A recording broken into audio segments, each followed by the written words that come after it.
Hello everyone. जैसा कि मैंने प्रीवियस वीडियो में आपको बताया था कि ए लेटर टू गॉड के एक्सप्लेनेशन के बाद हम लोग वर्ड टू वर्ड ट्रांसलेशन समझेंगे। तो आज की जो क्लास है वो ए लेटर टू गॉड जो हमारा इंग्लिश का पहला चैप्टर है फर्स्ट फ्लाइट बुक का, टेक्स्ट बुक का, उस बुक का वर्ड टू वर्ड ट्रांसलेशन करेंगे और उसका एक पार्ट करेंगे, यानी कि जहाँ तक एक बार ओरल क्वेश्चंस पूछे गए हैं वहाँ तक, ताकि आप उसको अच्छे से समझ पाएँ, आसानी से समझ पाएँ और कम समय में आप उतना ही पढ़ें और सीखें जिससे दिमाग से आपकी चीज़ें गायब ना हो। ठीक, पिछले वीडियो में हमने डिस्कस किया था कि a letter to God, a letter to God यानी भगवान के लिए पत्र, ये शीर्षक है, टाइटल है, अपने चैप्टर का नाम है और इसके राइटर हैं जी.एल. फिंटस। कौन है राइटर? जी.एल. फिंटस। जी.एल. फिंटस एक मैक्सिकन राइटर हैं, मैक्सिको के रहने वाले हैं और इनका पूरा नाम है ग्रेगोरियो लोपेज फिंटस। आपको ये बस जानकारी के लिए बता रहा हूँ, आप इसको जीएलएफ करके भी याद रख सकते हैं अगर ओटी में पूछा जाता है तो जीएलएफ, वरना ग्रेगोरियो लोपेज फिंटस मैक्सिकन राइटर है। ये आपकी बेसिक नॉलेज के लिए। अब शुरू करते हैं। ये आपके सामने बुक खुली हुई है, एनसीईआरटी इंग्लिश की जो बुक है। आप जब बुक को पलटेंगे बिल्कुल ऐसा ही दिखाई देगा। इसमें शुरुआत में लिखा है बिफोर यू रीड, पढ़ने से पहले। पढ़ने से पहले हमको क्या आइडिया होना चाहिए उसको समझ लेते हैं। दे से फेथ कैन मूव माउंटेन्स, ऐसा कहा जाता है कि फेथ यानी कि आस्था माउंटेन्स को भी हिला सकती है, पर्वतों को भी हिला सकती है, उनको भी हटा सकती है। But what should we put our faith in, लेकिन हमको अपना फेथ किस पर रखना है? This is the question this story delicately possesses. इस स्टोरी में इस प्रश्न का उत्तर देने का प्रयास किया गया है, यही चीज इसमें बताई गई है। Lencho is a farmer who writes a letter to God when his crops are ruined। Lencho एक फार्मर है, वो भगवान के लिए एक पत्र लिखता है जब हिज क्रॉप्स, उसकी फसल, आर ruined, बर्बाद हो जाती है, तबाह हो जाती है। आस्किंग फॉर 100 पैसोस, और पत्र में क्या लिखता है कि 100 रुपए मांगता है वो भगवान से मदद के लिए। Does Lencho's letter reach God, क्या जो भगवान का पत्र है वो भगवान तक पहुंचता है लेंचो का? Does God send him the money, क्या भगवान उसको पैसा भेजते हैं? Think what your answer to these questions would be, आप लोग सोचिए कि इसका क्या आंसर हो सकता है, आप लोग विचार करिए। And guess how the story continues before you begin to read, और आप अपने मन में अंदाजा लगाइए स्टोरी पढ़ने से पहले कि ये कहानी कहाँ रीच कर रही है, कहाँ रीच करेगी, कहाँ तक जा सकती है।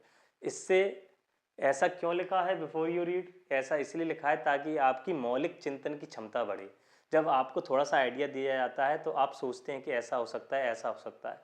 ये होता है मौलिक चिंतन को बढ़ाने का तरीका, जो बहुत ज़रूरी है। अगर आप अकेले बैठ कर के चिंतन करते हैं उससे आपकी मानसिक शक्ति भी बढ़ती है। इसलिए बिफोर यू रीड आइडिया देना इज़ वेरी इंपॉर्टेंट। आगे बढ़ते हैं। एक एक्टिविटी है, इस एक्टिविटी को हम आगे देखेंगे क्योंकि इस एक्टिविटी में मनी ऑर्डर कैसे किया जाता है ये सिखाया गया है। मनी ऑर्डर को सिखाने के लिए इसके लिए एक स्पेशल वीडियो बनाऊंगा मैं केवल मनी ऑर्डर से संबंधित, इस एक्टिविटी से संबंधित। अभी हम ट्रांसलेशन के लिए बढ़ते हैं।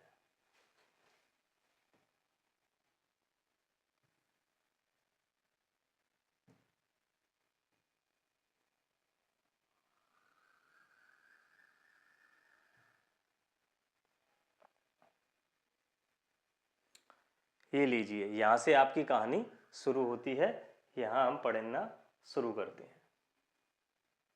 The house the only one in the entire valley.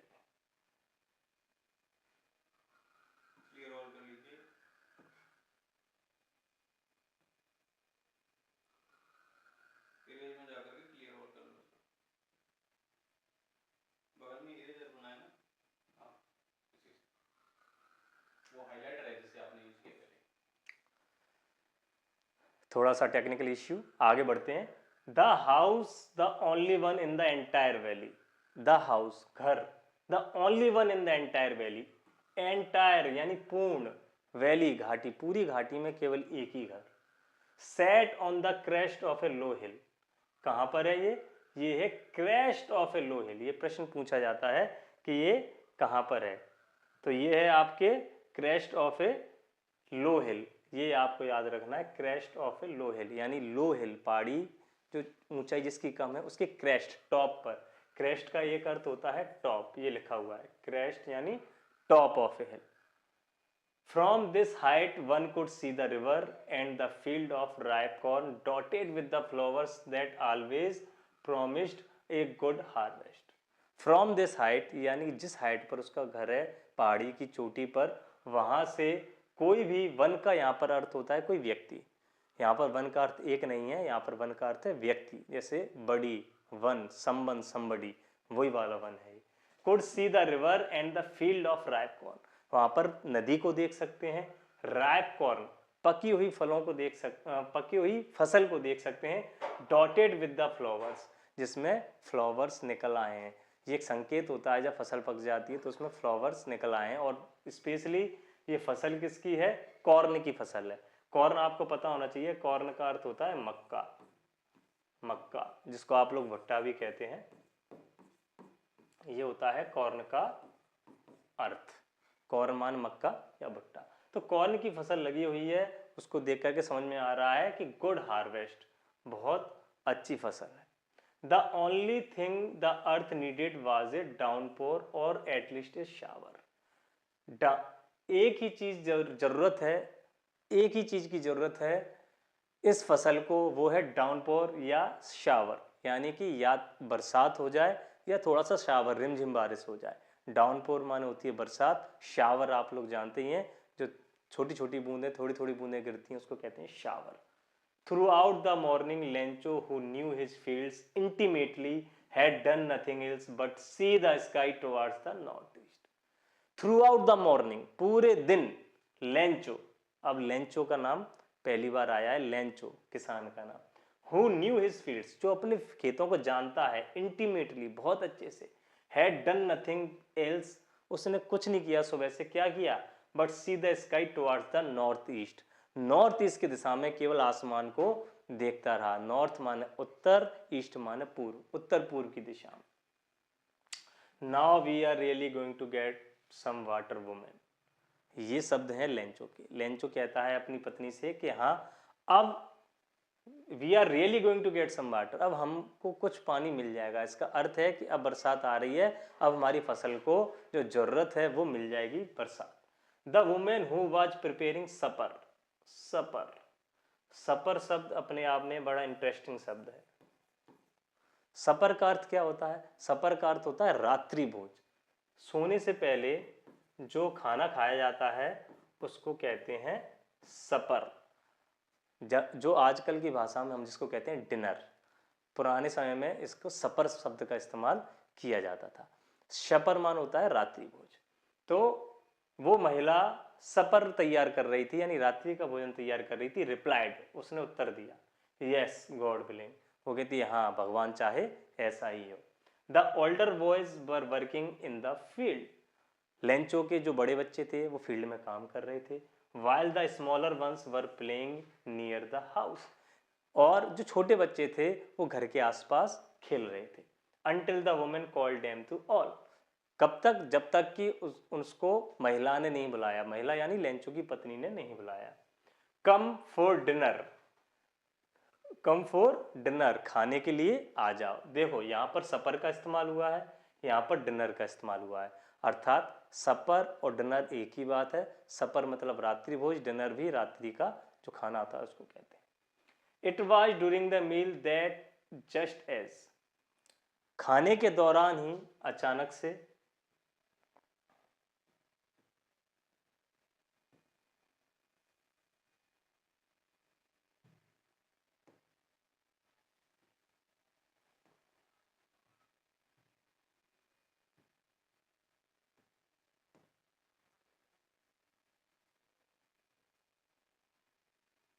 ये नेक्स्ट पेज है आपका।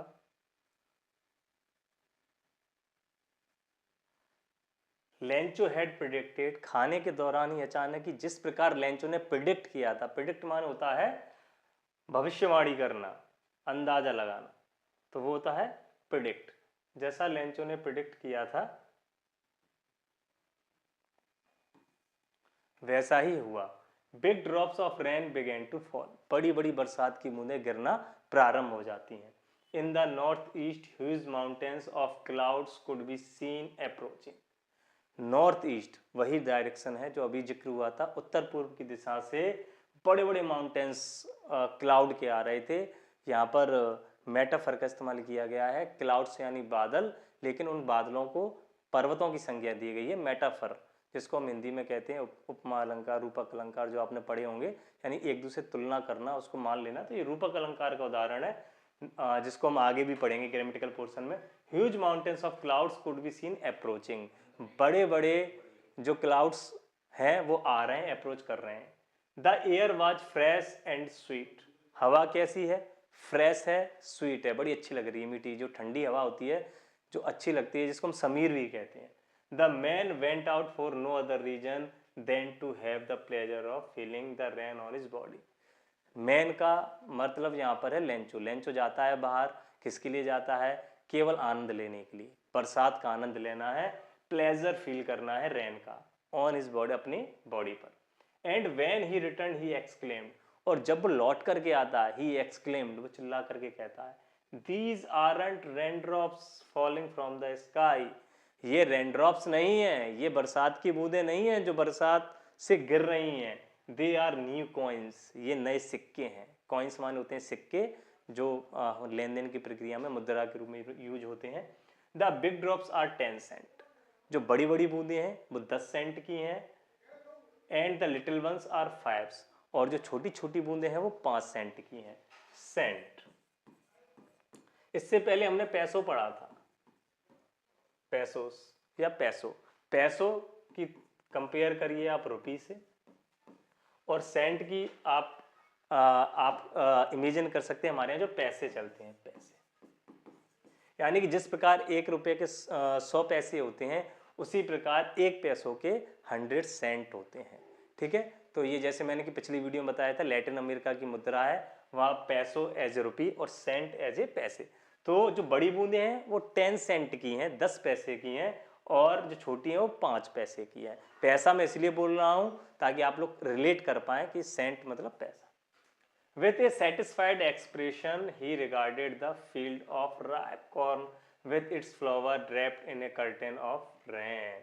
बड़े ही संतुष्टि से वो निहारता है अपनी फसल को कि किस प्रकार बरसात की बूंदें आ रही हैं, और कर्टेन ऑफ रेन, रेन बरसात ने उनको ढक लिया है मेरी फसल को। But suddenly strong wind began to blow, लेकिन अचानक क्या होता है, एक स्ट्रॉन्ग, एक तेज हवा चलना शुरू हो जाती, स्ट्रॉन्ग विंड, तेज हवा। And along with the rain very large hailstones began to fall, और उस स्टॉर्म के साथ, बरसात के साथ हेलस्टोन्स गिरना शुरू हो जाते हैं। हेलस्टोन्स मैंने प्रीवियस वीडियो में बताया था, हेलस्टोन माने होते हैं ओले, ओले गिरना शुरू हो जाते हैं।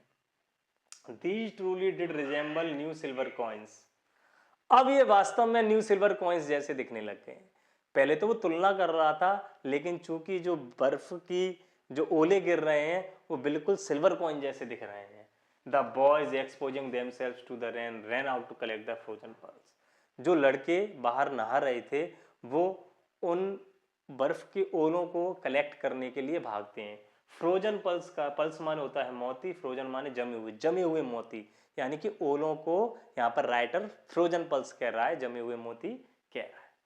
It's really getting bad now exclaimed the man, Lencho कहता है यार ये तो बहुत बेकार हो रहा है, it's really getting bad now, ये बहुत माहौल, मौसम बहुत गंदा, बेकार होता जा रहा है।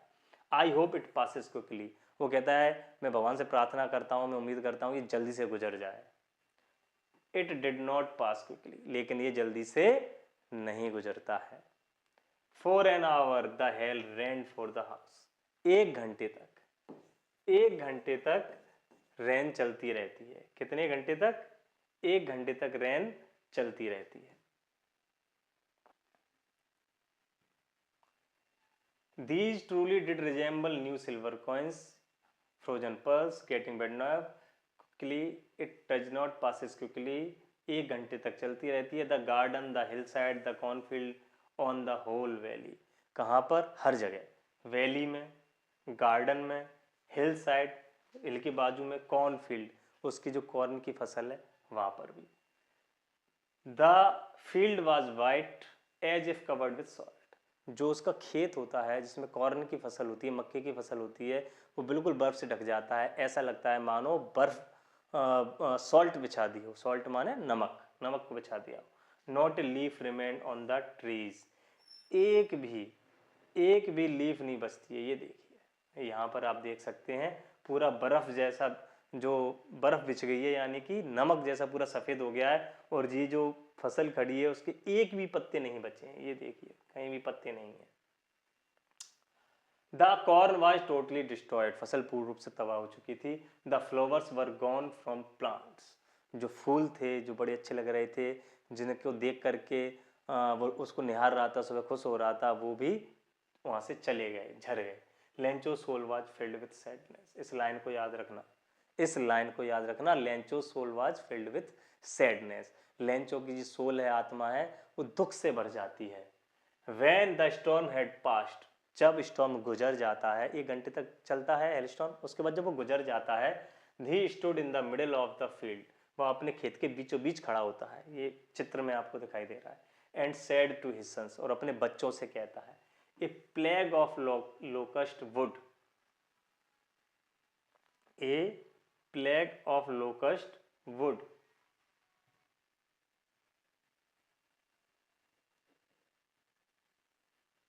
have left more than this. वो कहता है कि जो फ्लैग ऑफ लोकस्ट है वो इससे ज़्यादा छोड़ देता है. यानी कि फ्लैग ऑफ लोकस्ट, लोकस्ट मान होते हैं टिड्डी. क्या कहते हैं? टिड्डी, लोकस्ट. और टिड्डे आप लोग जानते हैं, एक बार हमारे यहाँ भी बहुत बड़ी मात्रा में टिड्डों का बाढ़ सी आई थी. वो क्या करते हैं? फसल पे बैठते हैं, जहाँ बैठ जाते हैं उस फसल को तबाह कर देते हैं, ख़त्म कर देते हैं. यानी प्लेग ऑफ लोकस्ट माने टिड्डों का तूफान, टिड्डा जो आ जाते हैं, तो वो भी इससे ज़्यादा छोड़ देता.